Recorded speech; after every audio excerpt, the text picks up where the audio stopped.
Good evening. आज हम लोग शुरू करेंगे यूरोपीय कंपनियों का भारत में आगमन। यूरोपीय कंपनियों की अगर हम बात करें, यूरोपीय कंपनियां, यूरोपीय कंपनियों के अंतर्गत हम लोग जिनके बारे में पढ़ेंगे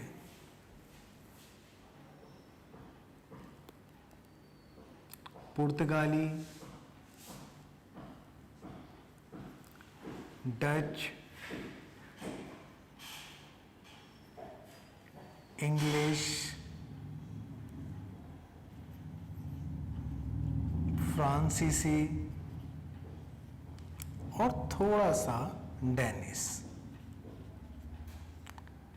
ठीक, इनमें से मेनली जो सबसे महत्वपूर्ण कंपनी जिसके बारे में हमें आगे तक, वो हमारे अंग्रेज और फ्रांसीसी। ठीक, तो अब हम इन यूरोपीय कंपनियों के बारे में क्रमशः जिस आधार पे भारत की तरफ आना इन्होंने चालू किया, उनके आधार पे ही हम लोग इनको पढ़ते चलेंगे।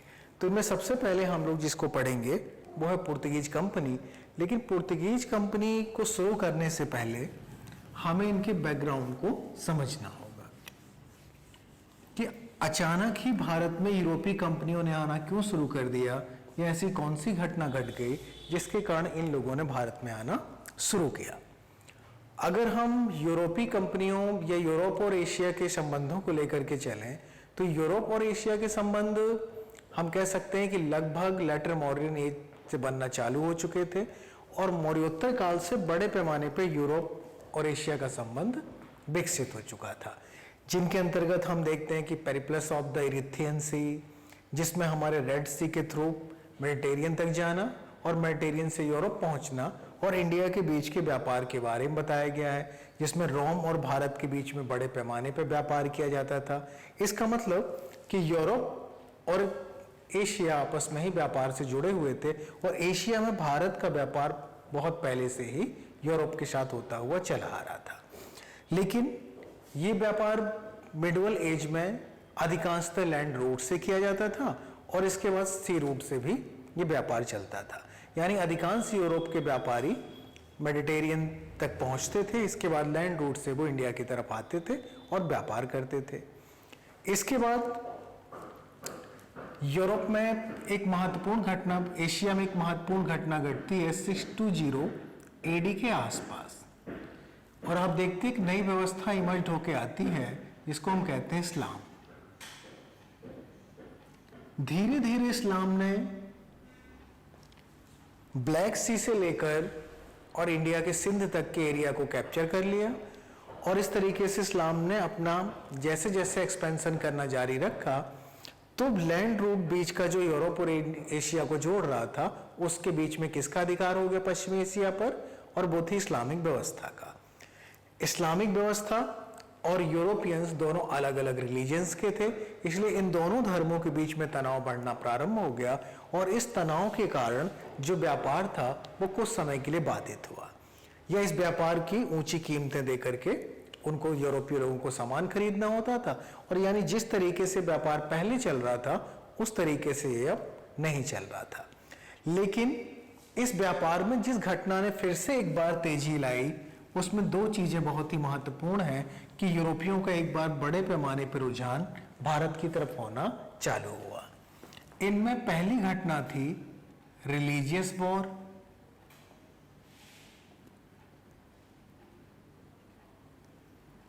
यानी कि धर्म युद्ध, और दूसरी महत्वपूर्ण घटना घटती है और वो है आपकी 1453, और वो था आपका फॉल ऑफ कॉन्स्टेंटिनोपल, यानी कि कुस्तुस्तुनिया का पतन।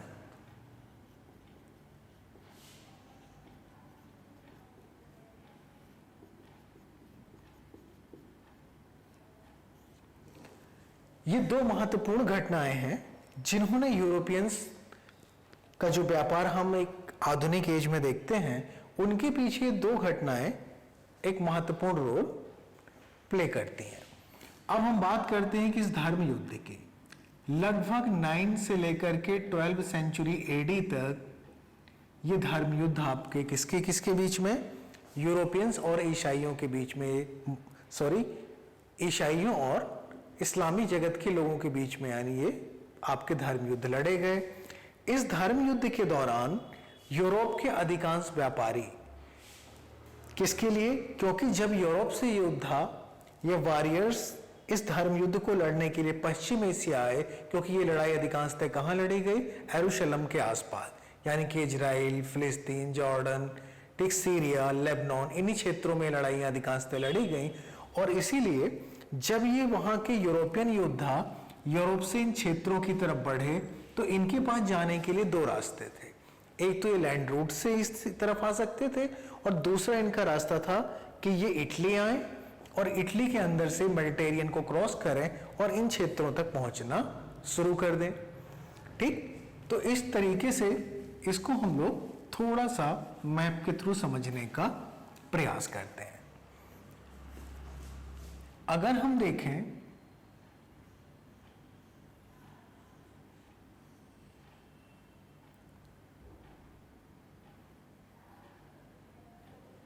मान लीजिए ये भारत है,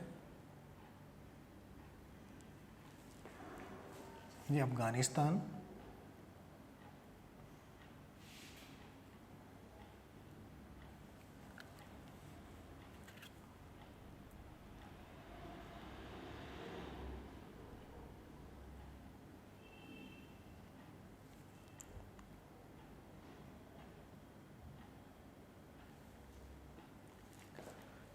इसके अंतर्गत थोड़ा सा और से ऊपर की तरफ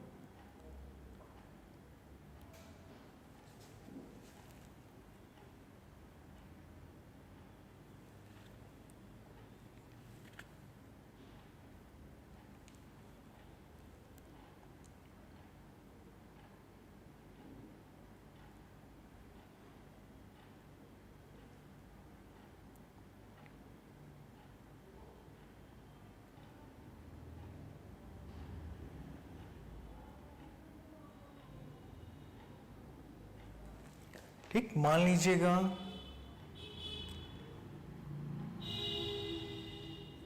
पर्शियन गल्फ, ओमान गल्फ, इसके बाद यहां से ये आपका ऊपर कैस्पियन, बाकी आपका ये ईरान,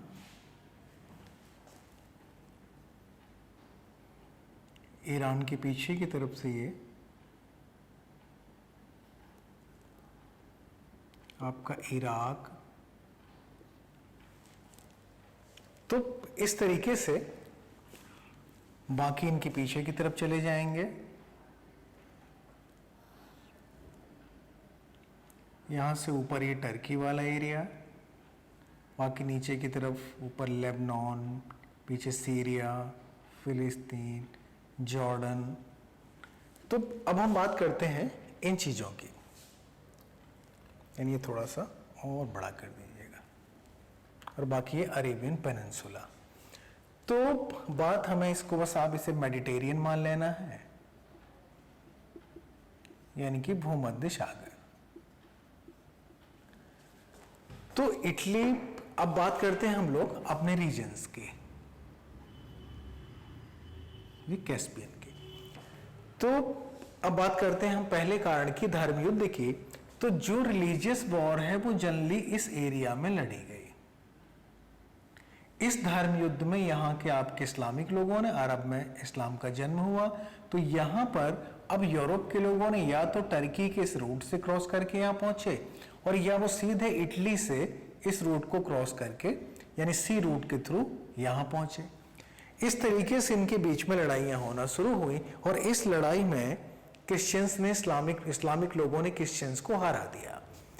लेकिन इस लड़ाई में योद्धाओं की पूर्ति के लिए व्यापारियों ने भूमध्य सागर की लंबी लंबी यात्राएं की, और जब वो एशिया के क्षेत्रों की तरफ पहुंचे तो एक बार फिर यूरोप के लोग एशिया के सामानों से परिचित हुए, जिनके अंतर्गत भारत के हीरे जवाहरात, अच्छी क्वालिटी के कपड़े, इंडिगो या नील, स्पाइसेस, एक बार फिर यूरोपीय लोगों तक ये वस्तुएं पहुंचना प्रारंभ हो गई और इस तरीके से यूरोप में इन चीज़ों की एक बार फिर डिमांड बढ़ना शुरू हो गई। इसके बाद जैसा कि आप रेनेसां या पुनर्जागरण के समय देखेंगे कि यूरोप में अर्बनाइजेशन की प्रोसेस को इस धर्म युद्ध ने तेज किया, क्योंकि जहां जिस रूट से व्यापारी निकलते थे उन क्षेत्रों में बाजार बनने लगे और सबसे ज्यादा बाजार डेवलप होते हैं इटली के अंतर्गत, जिनमें आप देखते हैं कि वेनिस, फ्लोरेंस, ठीक, मिलान, इसी तरीके से बाकी फ्रांस के अंतर्गत। तो यूरोप में जो बड़े पैमाने पे यहाँ पे शहर बने, उन शहरों में इन वस्तुओं की डिमांड बढ़ना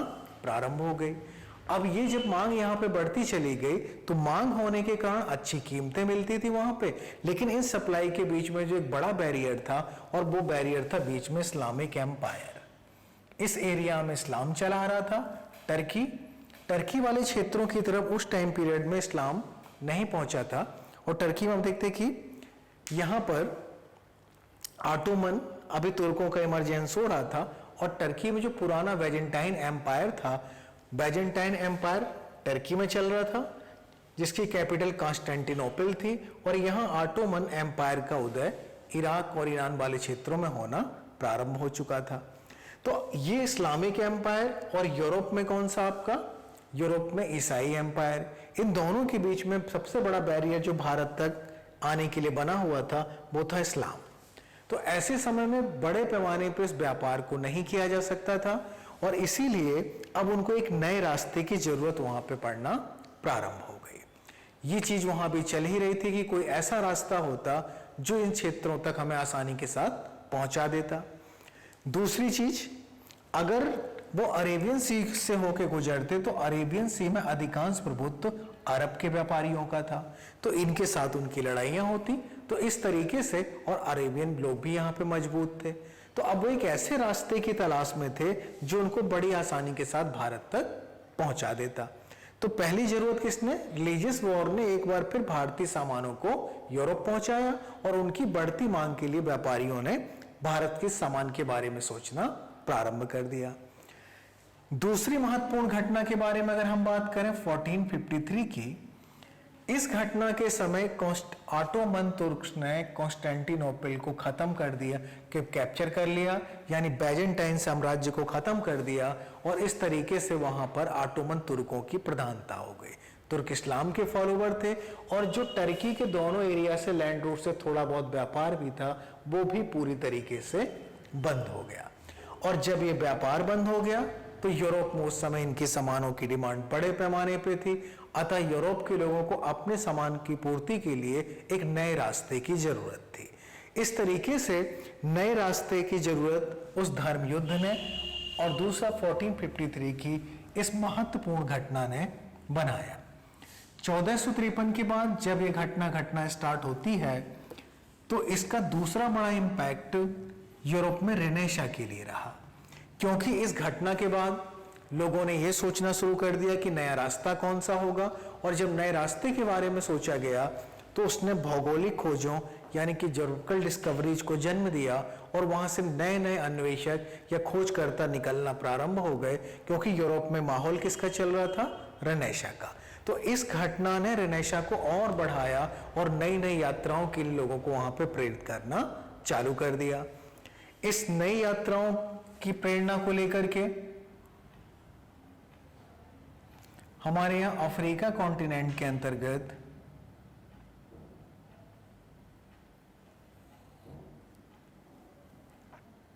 ठीक, अफ्रीका के अंतर्गत हम देखें तो मेडिटेरियन से यहां तक लोग, अब यूरोपीय लोगों के लिए वो यूरोप से अफ्रीका आते, और अफ्रीका से इस तरीके से उन्होंने भारत की तरफ बढ़ने का काम प्रारंभ कर दिया। लेकिन अब इस एरिया से यहां तक पहुंचने के बाद यहां से आगे बढ़ने में लोगों को सफलताएं कम से कम मिली। इस प्रोसेस में आप जानते हैं कि 1492 में स्पेन 1492 में स्पेन के रूलर यानी आगे पुर्तगाल, और पुर्तगाल के पीछे आप देखते हैं पूरा स्पेन के रूलर हेनरी को समुद्रिक यात्राओं में इंटरेस्ट था, और हेनरी ने नए नए क्षेत्रों को खोजने के लिए एक अभियान वहां पे प्रारंभ करवाए। इन अभियानों में 1492 में आप जानते हैं कि पहला व्यक्ति कौन, कोलंबस। कोलंबस यहां से निकला और आप देखते हैं कि वो भारत तक नहीं पहुंच पाया और कोलंबस कहां पहुंच गया, अमेरिका, यानी कि वेस्ट इंडीज द्वीप समूह तक वो पहुंचा और इस तरीके से उसने उसे वेस्ट इंडिया और वेस्ट इंडीज द्वीप समूह की खोज कर डाली।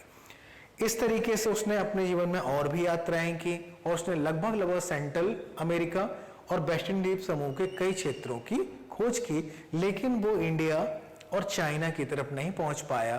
ठीक, तो इस तरीके से ये चीजें यहां पर अभी काम कर रही थी। इसके बाद एक व्यक्ति निकला, बार्थोलोम्यू डियाज। उसने यहां से होते हुए आसान द्वीप तक यानी कि यहां तक पहुंचा। इसी तरीके से एक मैगलन नामक व्यक्ति निकला। मैगलन ने पूरी पृथ्वी का चक्कर लगाया और इस तरीके से धीरे धीरे लोगों का भौगोलिक खोजों में और इंटरेस्ट बढ़ता हुआ चला गया।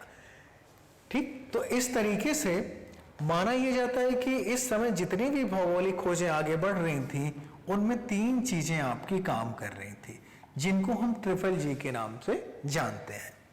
पहली चीज गॉड या ईश्वर।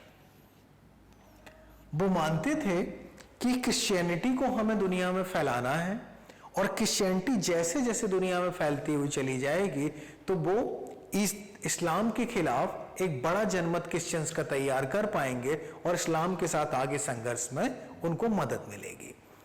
दूसरी चीज जो उनको आगे बढ़ाने का काम कर रही थी वो थी ग्लोरी, यानी कि प्रसिद्धि। वो अपने आप को और फेमस करने के लिए लगातार इन क्षेत्रों की तरफ बढ़ते हुए चले जा रहे थे।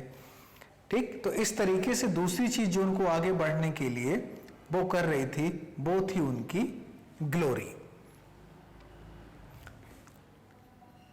ठीक, 2 ही जीते, सॉरी। तो इस तरीके से पहली चीज गॉड और दूसरी चीज प्रसिद्धि, और इस तरीके से उन लोगों ने एक और जी से 3rd नंबर था वो था गोल्ड। गॉड, ग्लोरी और गोल्ड, ये 3 चीजें उस समय लोगों के मोटिवेशन बनी हुई थी, जिसके आधार पे लोग लंबी लंबी समुद्री यात्राएं करते थे। जैसे कोलंबस ने भी वहां पहुंचने के बाद स्पेन के वो स्थानीय लोगों से सोने की मांग की, लेकिन उनके पास सोना ना होने के कारण उन लोगों ने साफ मना कर दिया और कोलंबस के हाथ निराशा लगी। ठीक, तो इन 3 चीजों से, यानी आप याद रखें, ईश्वर, प्रसिद्धि और सोना, ये 3 उस समय के मोटिवेशनल फैक्टर थे जिनके आधार पे यूरोपीय लोगों ने भौगोलिक यात्राओं को बढ़ावा दिया। सोने के माध्यम क्या हो सकते थे, डायरेक्टली वहां की गोल्ड माइंस, या इसके साथ साथ वो सोना उनको कैसे व्यापार के मुनाफे के रूप में मिल सकता था। अब इसी क्रम में वास्को डी गामा पहला व्यक्ति था जो भारत की तरफ वहां पे भारत पहुंचा और जिसने एक नए रास्ते की खोज की। तो अब आते हैं हम लोग यहीं पे पुर्तगीज से इन चीजों को शुरू करते हैं। हेनरी नेविगेटर के पीछे धर्म को फैलाना, पैसे लेना और साथ ही साथ इंटरनेशनल ट्रेड के ऊपर इटली के व्यापारियों के प्रभुत्व को तोड़ना, क्योंकि मेडिटेरियन पे इटली के व्यापारी, वेनिस के व्यापारी हावी थे। तो इसीलिए वो एक ऐसे रास्ते की तलाश में था भारत के लिए जिसमें मेडिटेरियन सी का उपयोग ना होता हो। इस तरीके से उसने नए रास्ते की खोज के लिए किसको भेजा, वास्को डी गामा को। तो अब आते हैं हम लोग सबसे पहले यहां जिस चीज के बारे में पढ़ेंगे वो है पुर्तगीज कंपनी, ये पुर्तगाली कंपनी।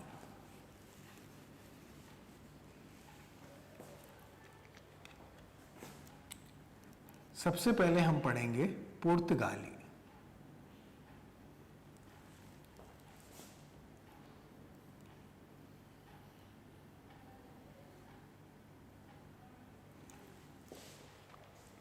पुर्तगालियों में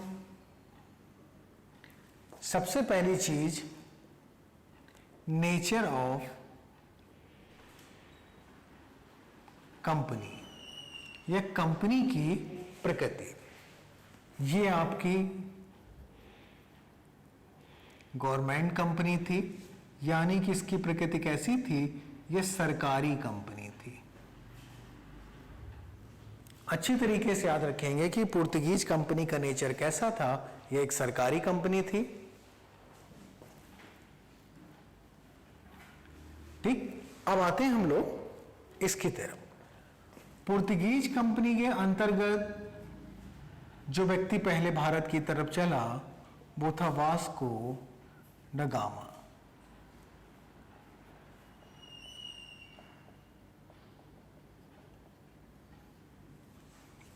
ठीक, वास्को ड गामा ने पुर्तगाल के लिस्बन, पुर्तगाल की कैपिटल आप जानते हैं, लिस्बन से लेकर के कालीकट,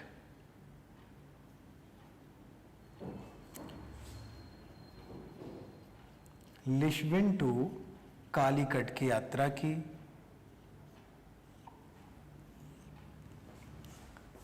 ठीक,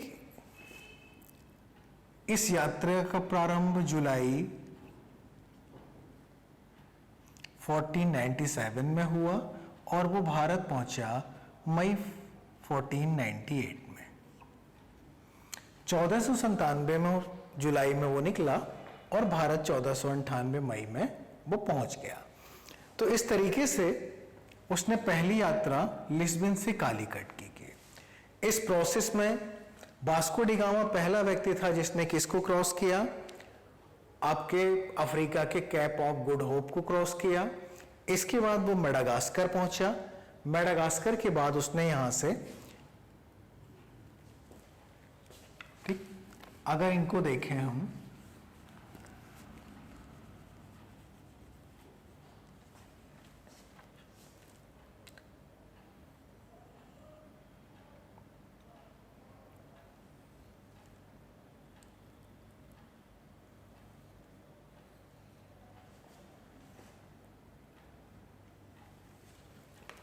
एक मिनट बस,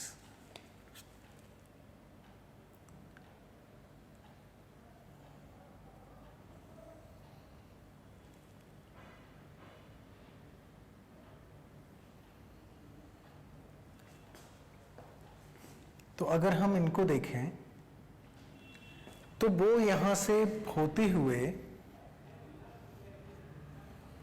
यहां पहुंचा। इसके बाद वो यहां से मेडागास्कर आया। मेडागास्कर में अब्दुल मनीक,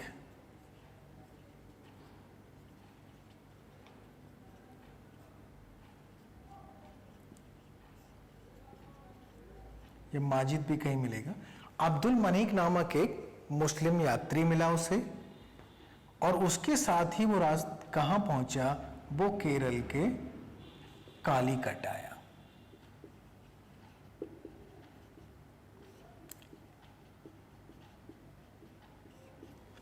ठीक, तो पहली यात्रा पुर्तगाल से शुरू की गई और वो सीधे कैप ऑफ गुड होप होते हुए मेडागास्कर और मेडागास्कर से कालीकट पहुंच गया और वो मई में हमारे यहाँ पे 1498 में कालीकट आया। और इस तरीके से वास्को डी गामा ने एक नए रास्ते की खोज की।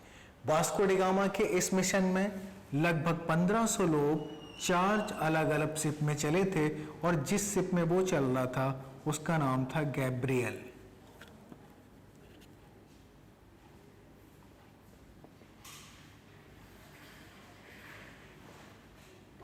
ठीक, इस बात को याद रखेंगे, वो गैब्रियल नामक शिप पे था और उस शिप के थ्रू वो कहां पहुंचा, कालीकट। इन समुद्री यात्राओं में 2 जहाज रास्ते में ही नष्ट हो गए और 2 जहाज यहां पे पहुंचे और जिसमें वास्को डी गामा का गैब्रियल सबसे आगे था। और इस तरीके से वास्को डी गामा कालीकट पहुंचा। जिस टाइम पीरियड प्रेजेंट टाइम में हम कालीकट को कोझिकोड के नाम से जानते हैं।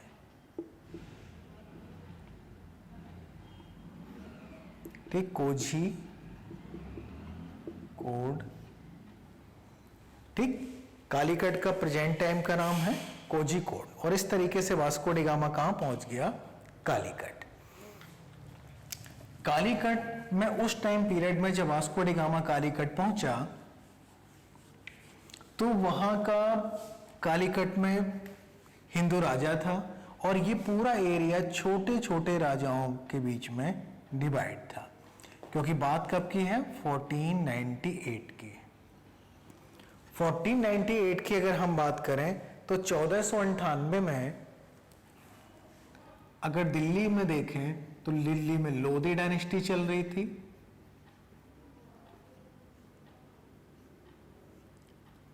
और लोधियों में सिकंदर लोधी का टाइम पीरियड था। सिकंदर लोधी के समय सल्तनत का प्रभाव दिल्ली और उसके आसपास के क्षेत्रों की तरफ था, और इस तरीके से इस एरिया में छोटे छोटे ढेर सारे राज्य यहां पे आना शुरू हो चुके थे। ऐसे समय में आपने देखा ही कि इस पूरे एरिया में यहाँ पे जो बड़े लेवल पे ऊपर वाले एरिया में यहाँ बहमनी, बहमनी के नीचे विजयनगर, 1347 से ही ये चल रहा था, और यहाँ देखें तो 1336 से विजयनगर था। अभी ये साम्राज्य यहाँ पे काम कर रहे थे जिस समय पुर्तगीज ने यहाँ पे आना चालू कर दिया, और इन्हीं का इन्फ्लुएंस इस एरिया की तरफ बना हुआ था। बाकी गुजरात में अलग आपकी लोकल डायनेस्टी थी, और जिस समय गुजरात में चल रहे थे, गुजरात में यहाँ पर महमूद,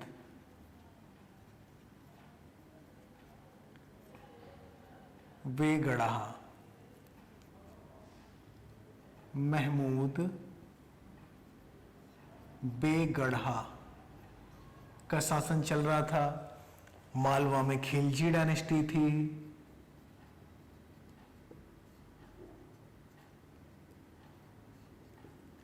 ठीक। तो इस तरीके से अगर हम देखें तो इस समय भारत हमारा ऊपर लोधी और बाकी पूरा इंडिया यहां डिसेंट्रलाइज था, और ऐसी कंडीशन में ही यूरोपियों ने भारत में एंट्री ली। तो अब आप समझ सकते हैं कि भारत में प्रवेश करने के समय आप देख रहे हैं कि अभी यहाँ लोधी थे, और नीचे की तरफ यहाँ पे अभी यानी मुगल्स अभी नहीं आए थे, और उससे पहले ही मुगलों से पहले भारत में कौन पहुंच गए?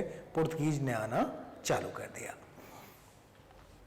अब आते हैं हम लोग अगली चीज की तरफ। वास्को डी गामा 1498 में कालीकट पहुंचा। उस समय कालीकट में हिंदू राजा था जिस राजा की टाइटल थी जमोरिन। अच्छे से याद रखेंगे, जमोरिन नाम नहीं था, वहां के राजा की टाइटल थी जमोरिन, और वो हिंदू रूलर था। जमोरिन के यहाँ पे इससे पहले अरबी व्यापारी भी पहुंचते थे, और अरबी व्यापारी के साथ साथ यहाँ पे कौन पहुंच गए? यूरोपीय व्यापारियों ने आना चालू कर दिया।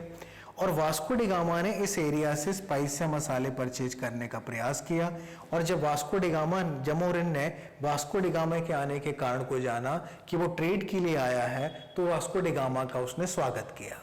स्वागत करने के पीछे जो सबसे महत्वपूर्ण चीज थी कि इन राज्यों की इनकम केवल ट्रेड पे निर्भर करती थी, क्योंकि आप जानते हैं कि वेस्टर्न घाट के इस एरिया में पूरी तरीके से यहाँ पे क्या है, आप देख रूपन्ना मलाई, आनमुडी, कार्डमम, पलनी, इन क्षेत्रों की तरफ जो पहाड़ियां हैं उनके कारण एग्रीकल्चर का डेवलपमेंट ज़्यादा नहीं है, और इसीलिए स्पाइसेस के ऊपर और ट्रेड पे ही इनका इनकम निर्भर करती थी। तो जैसे ही यहाँ पे जमोरिन ने जाना कि ये आए हैं, तो उसे लगा कि अरब व्यापारी तो मसाले खरीद के ले ही जाते हैं, अब यूरोपियों के आने से उसका व्यापार और बढ़ जाएगा, और इसीलिए जमोरिन ने इसका स्वागत किया, और यहाँ से बड़े पैमाने पर इसने स्पाइसेस खरीदे, जिनमें काली मिर्च या पेपर सबसे ज्यादा मात्रा में थी, और इसको लेकर के वो यहाँ से वापस इंग्लैंड चला गया, यानी कि यूरोप चला गया।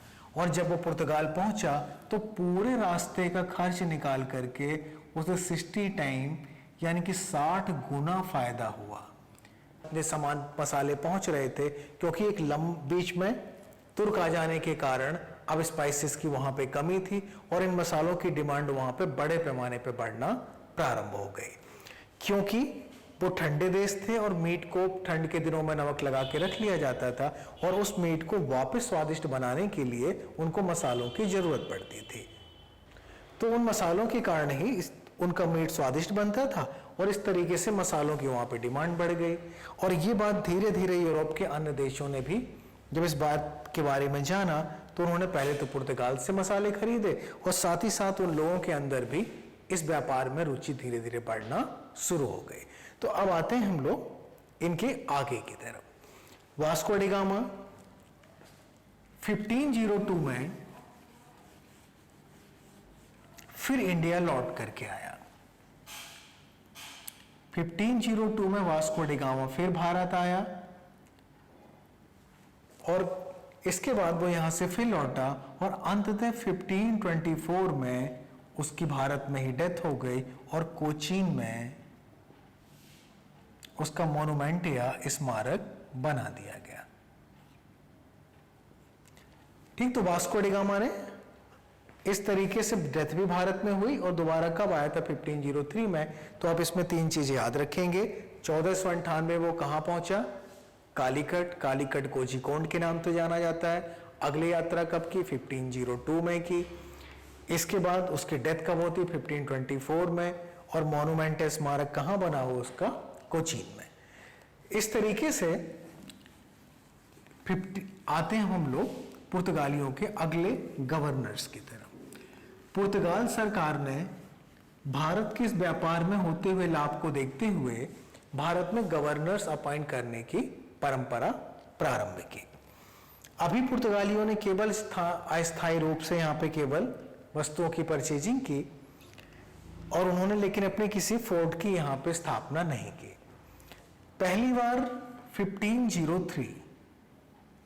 1503 में Cochin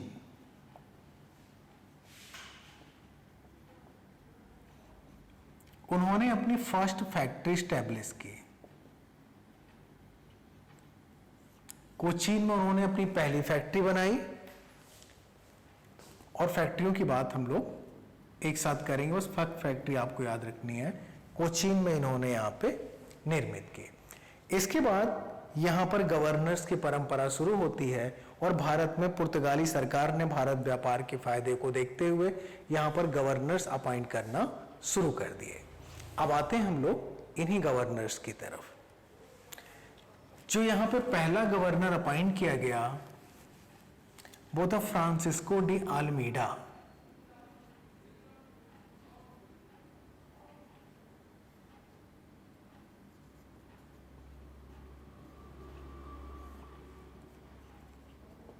Francisco de Almeida. Francisco de Almeida यहाँ पे पहला गवर्नर। ये कौन है? ये फर्स्ट पुर्तगीज गवर्नर था। ठीक है, याद रखिएगा पहला पुर्तगाली गवर्नर कौन? तो वो Francisco de Almeida. Time period 1505 से लेकर के 1509 तक। 1505 से लेकर के 1509 तक पहला गवर्नर कौन रहा? वो तो Francisco de Almeida. Francisco de Almeida ने भारत में 4 महत्वपूर्ण किलों का निर्माण करवाया। इसने आते ही पुर्तगीज बस्तियों को मजबूती देने के लिए भारत में 4 महत्वपूर्ण किलों का निर्माण करवाया। इनमें कोचीन का किला, अंजाबिडा, ये 2 किले अत्यधिक महत्वपूर्ण थे। उसने भारत में कोचीन और अंजाबिडा के 2 महत्वपूर्ण किलों का निर्माण कराया। ठीक, इसके बाद धीरे धीरे इसने इस एरिया से ऊपर की तरफ बढ़ना चालू किया। कोचीन नीचे की तरफ था कालीकट से। इसके बाद इसने ऊपर की तरफ बढ़ने का प्रयास किया, लेकिन ऊपर की तरफ 2 बड़ी पावर्स थी, एक विजयनगर और दूसरा आपका बहमनी एम्पायर। साथ ही साथ यहां से यहां तक पहुंचने तक में भी आप देख रहे हो ऊपर गुजरात भी इस समय महमूद बेगड़ा के टाइम पीरियड में पावरफुल था। तो इस तरीके से अभी इसका प्रभाव इन्हीं क्षेत्रों तक बना रहा और इसने भारत में विस्तार करने की तुलना में इसने समुद्री क्षेत्रों पे अपने कंट्रोल को बढ़ाने की नीति अपनाई। अल्मीडा ने भारत में एक नई पॉलिसी शुरू की जिसको हम कहते हैं blue water policy. Blue water policy पहली चीज याद रखेंगे किसकी है? फ्रांसिस्को डी अल्मीडा की। इस नीति के अंतर्गत इनका पुर्तगालियों का यह मानना था कि वो समुद्र के स्वामी हैं और समुद्र पुर्तगाली जहाज इतने शक्तिशाली होते थे कि उनका सामना भारत के ये छोटे छोटे राज्यों के जहाज नहीं कर सकते थे। अतः यहाँ से जाने वाले हर जहाज को समुद्र में किसको टैक्स देना पड़ेगा? पुर्तगालियों को। आप लैंड के ऑनर हैं और जब आप समुद्र में एंट्री करेंगे तो आपको उसके बदले में टैक्स पे करना होगा। और यही उनके नीले समुद्र की नीति थी कि जहां जहां नीला पानी है वो सारा एरिया किसका है? पुर्तगालियों का। और वहां अगर आप व्यापार करते हैं तो आपको पैसे देने पड़ेंगे। इसके अंतर्गत वो एक कार्टेज या परमिट दिया करते थे और ये कार्टेज या परमिट लेकर के ही आप उस क्षेत्र में व्यापार कर सकते थे। और यहां तक कि आगे हम देखेंगे कि मुगल सम्राट अकबर तक ने इस कार्टेज को परचेज किया और उन लोगों ने अकबर को साल में केवल एक कार्टेज फ्री दिया था कि आप एक में यात्राएं कर सकते हैं पश्चिमी समुद्रों में और बाकी आपको कार्टेज परचेज करने होंगे, तब आपके जहाज समुद्रों की तरफ बढ़ेंगे। दूसरा, वो स्थानीय व्यापारियों के जहाजों को सुरक्षा प्रदान करते थे। दूसरा, उनके पैसे कमाने का तरीका था कि जो छोटे छोटे भारतीय जहाज यहाँ से आगे बढ़ते थे वो उनको सिक्योरिटी प्रोवाइड करते थे और बदले में वो जहाज उनको पैसे दिया करते थे। अधिकांश पुर्तगाली जहाज जो उनके थे उनके ऊपर भी सामान भारतीय व्यापारियों का ही होता था। और इस तरीके से आप देख रहे हैं कि भले जहाज उनके हों लेकिन व्यापार किसका था? इस एरिया में व्यापार भारतीयों का भी हुआ करता था और साथ ही साथ अरब व्यापारी भी पूर्व की तरह ही आते रहे यहाँ पर। ठीक, बाकी अगर हम अरब सागर को छोड़ दें तो इधर से लेकर के पूरे मलय प्रायद्वीप तक यानी कि मलेशिया तक इस व्यापार में अधिकांशतः इंडियन मुस्लिम्स और भारतीय व्यापारियों का ही डोमिनेंस था। तो इनके साथ यानी कि व्यापार में एक नए फैक्टर के रूप में पश्चिम में जुड़े, लेकिन इनकी ब्लू वाटर पॉलिसी और कार्टेज ने स्थानीय लोगों को नाराज करना प्रारंभ कर दिया, क्योंकि इस नाराजगी को लेकर के जहां तक यानी कि अगर हम देखें तो तुर्क तक इनसे नाराज थे, तो तुर्कों से लेकर के ऑटोमन और इंडिया के कोस्टल इलाकों तक के राज्य वो इनसे पूरी तरीके से नाराज थे, क्योंकि इन राज्यों की अत्यधिक डिपेंडेंसी समुद्र के ऊपर थी और ये जो अपना ट्रेड जैसे घोड़े वगैरह मंगाना ये सब इसी सी रूट से करते थे और इसके लिए इनको किसको टैक्स पे करना पड़ता था? पुर्तगालियों को। तो इस तरीके से अल्मीडा ने भारत में ब्लू वाटर पॉलिसी, कार्टेज सिस्टम और उनको स्थानीय व्यापारियों को सिक्योरिटी देना शुरू कर दिया। धीरे धीरे भारतीय राजा इनके खिलाफ होना प्रारंभ हो गए। 15वीं शताब्दी में यानी कि 15th सेंचुरी में बहमनी एम्पायर टूटना प्रारंभ हो गया। बहमनी एम्पायर टूट करके ऊपर की तरफ अहमदनगर, अहमदनगर में नीचे की तरफ बीजापुर, इस एरिया की तरफ गोलकुंडा,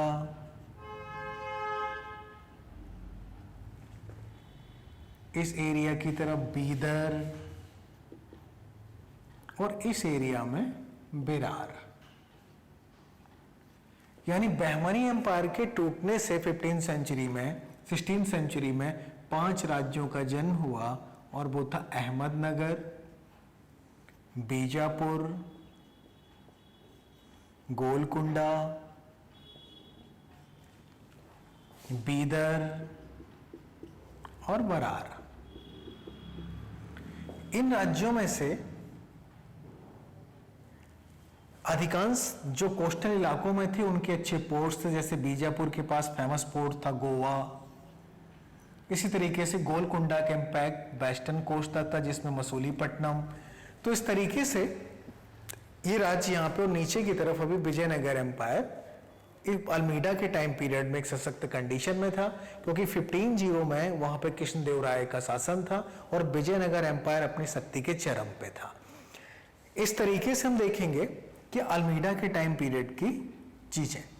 अब जब अल्मीडा ने इन छोटे छोटे राज्यों में विजयनगर को छोड़ करके ऊपर की विजयनगर के साथ मित्रतापूर्वक संबंध बनाए और ऊपर की तरफ इन्होंने जब बढ़ना चालू किया तो इनके खिलाफ गुजरात, बीजापुर संगठित होने लगे और साथ ही साथ टर्की और इजिप्ट के शासकों ने भी मदद करने का आश्वासन दिया। तो इस आधार पे दो लड़ाइयां लड़ी गई जिनको हम वार ऑफ दीव और वार ऑफ चौल के नाम से जानते हैं। तो इस तरीके से अगर हम देखें तो इन राज्यों, जैसे इन्होंने आगे बढ़ना चालू किया तो इन राज्यों के अंदर पुर्तगालियों के प्रति असंतोष ने जन्म लिया, क्योंकि इनको टैक्सेस भी पे करने पड़ते थे समुद्र में जाने पर, और साथ ही साथ अब इनके कोस्टल इलाकों के बंदरगाहों पर इनकी नजर थी। इसीलिए इसके समय दो महत्वपूर्ण लड़ाइयां लड़ी जाती हैं जिन युद्ध को आप अच्छे से याद रखेंगे। सबसे पहले यहाँ पे एक वॉर लड़ी गई जिसको हम कहते हैं बैटल ऑफ चौल।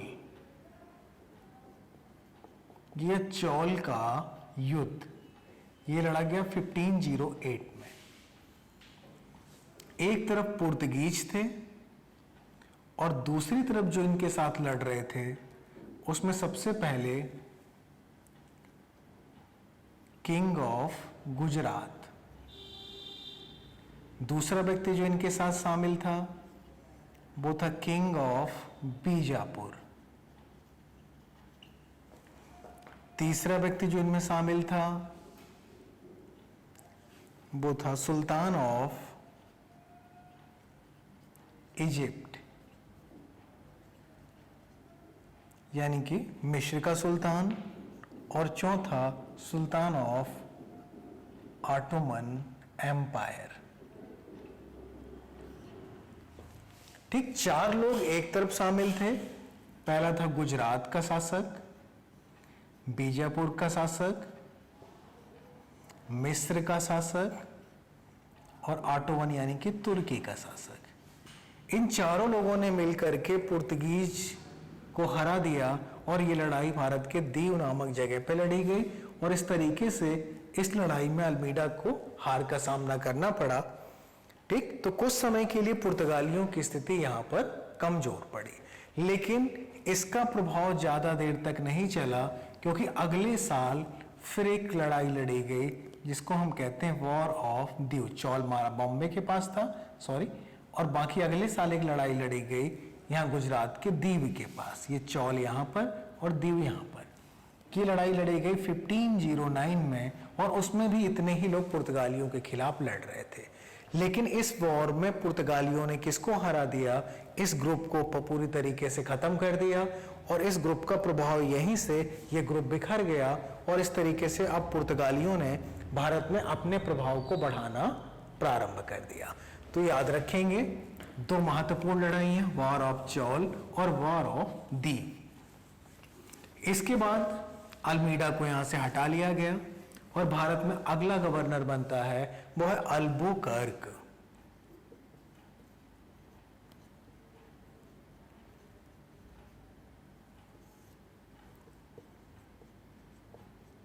अल्बुकर्क, ठीक, अल्बुकर्क भारत में अगला गवर्नर बनता है। अल्बुकर्क का भारत में टाइम पीरियड था 1509 से लेकर के 1515 तक, 1509 से लेकर के 1515 तक। जिस समय अल्बुकर्क का टाइम पीरियड चल रहा था उसी समय विजयनगर में एक महत्वपूर्ण व्यक्ति रूलर था जिसका नाम था केडीआर, यानी कि कृष्णदेव राय।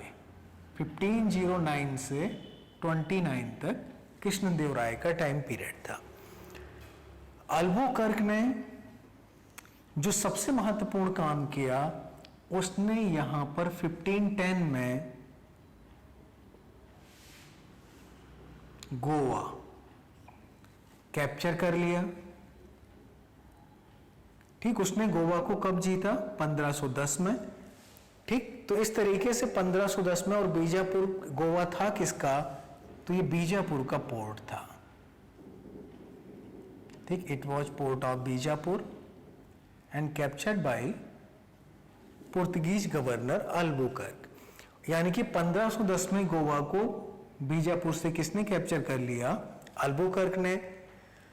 तो इस तरीके से हम देख रहे हैं, लेकिन अभी इनकी सारी गतिविधियां कहां से चलाई जा रही थी? सारी एक्टिविटीज जिस जगह से इनकी की जाती थी वो था कोचीन। लेकिन अब इनको एक नई जगह मिल गई, बीजापुर का गोवा। इसमें सबसे बड़ा जो वो था कि यानी पुर्तगालियों को अगर किसी व्यक्ति का डर था तो वो था कृष्णदेवराय। लेकिन कृष्णदेवराय के बाद के साथ पुर्तगालियों ने एक मित्रतापूर्वक संबंध स्थापित कर लिए, और इनमें आपने मिडवल में आप पढ़ते हैं कि बारबोसा जैसे यात्री कहाँ यात्रा करने गए, विजयनगर। तो मित्रतापूर्वक संबंध कृष्णदेवराय और पुर्तगालियों के बीच में बने रहे, और पुर्तगालियों ने प्रॉमिस किया कि अरब से आने वाले घोड़े वो किसको सेल करेंगे, विजयनगर एम्पायर को देंगे। और इसलिए विजयनगर ने भी महत्व देते हुए पुर्तगालियों के इस मामले में इंटरफेयर नहीं किया और बीजापुर को कोई हेल्प प्रोवाइड नहीं की। इस तरीके से गोवा अब किसके हाथ में चला गया, इनके हाथ में पहुंच गया। इसके बाद अल्बुकर्क को याद रखेंगे कि रियल फाउंडर ऑफ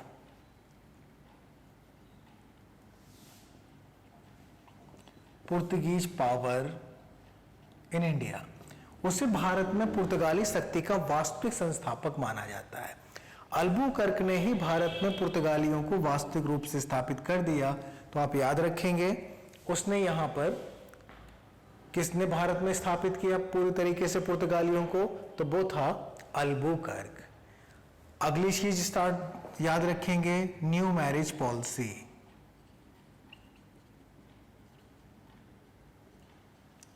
उसने भारत में नई विवाह नीति प्रारंभ की। इस मैरिज पॉलिसी के अंतर्गत उसने हिंदू और मुस्लिमों, ईसाइयों और मुस्लिमों के विवाहों को प्रोत्साहित किया, क्योंकि अधिकांश पॉपुलेशन मुस्लिम थी। तो ईसाइयों और मुस्लिमों के विवाह को प्रोत्साहित किया गया, जिससे ईसाइयों की आबादी को भारत में बढ़ाया जा सके। इन विवाहों को जबरदस्ती किया गया, जिससे उनकी लोकप्रियता में कमी आई। अगली चीज, उसने एंटी मुस्लिम पॉलिसी,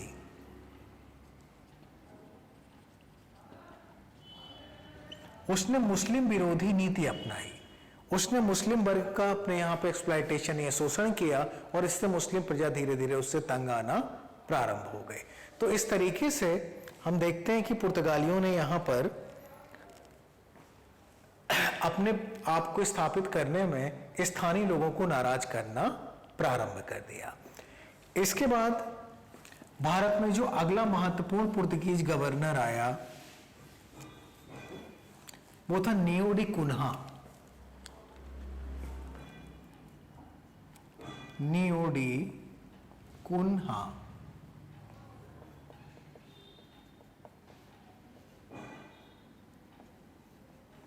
ठीक 1529 में अपॉइंट हुआ Nuno da Cunha. Nuno da Cunha के समय कुछ महत्वपूर्ण घटनाएं भारत में घटी। नियो डी कुन्हा के समय जो सबसे महत्वपूर्ण चीज थी वो थी 1530 में, और वो थी Goa as a capital of Portuguese in India. यानी कि पुर्तगालियों की कैपिटल क्या बना दी गई 1530 में गोवा, और कोचीन से इनका सारा कारोबार कहाँ शिफ्ट कर दिया गया, गोवा। और तब से लेकर के आप जानते हैं कि 1961 तक गोवा किसके अंडर में बना रहा, पुर्तगालियों के अंडर में बना रहा। पुर्तगालियों के अंडर में गोवा 1961 तक बना रहा। तो आप याद रखेंगे कि गोवा किसके समय पे बनाया गया, तो वो था नियो डी कुन्हा 1530, और गोवा को बना दिया गया। इसके बाद आते हैं हम लोग